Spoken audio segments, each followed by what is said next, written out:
The Greek government partially closes the ancient temple of the Acropolis in Athens due to the heat wave affecting the country.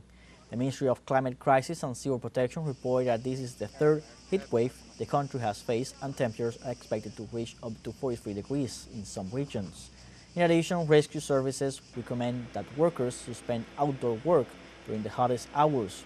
The Greek government urged tourists and residents to avoid the heat and crowds, drink water, and stay cool with fans.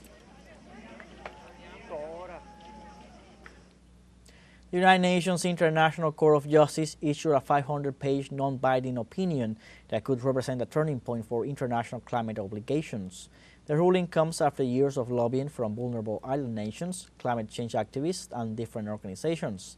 The non-binding opinion cannot force countries to act, but represents legal basis for international climate change regulations and creates legal momentum for climate change victims to have the possibility of holding their nations accountable. In this regard, several nations urge the ICJ to establish that climate change is not only an environmental problem, but a legal issue of human rights, justice, and global equity.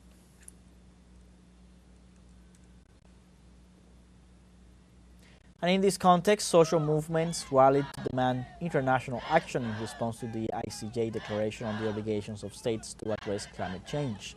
Activists gathered in front of the court to condemn the inaction of the world's countries to address the environmental crisis. The court statement follows a request by the United Nations to reach a resolution that allows for actions to curb pollution.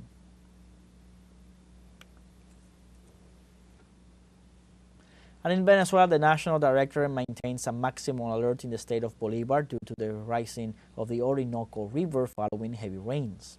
Authorities report that the river is 17.04 meters above sea level, with a variation of 4 centimeters from the level recorded on Monday, with the possibility of further rising. The agency reported that more than 1,000 families were relocated after being affected by the flooding, and civil protection assisted more than 3,800 citizens. In this regard, officials remain deployed to carry out supervision and monitoring tasks to ensure safety in vulnerable areas.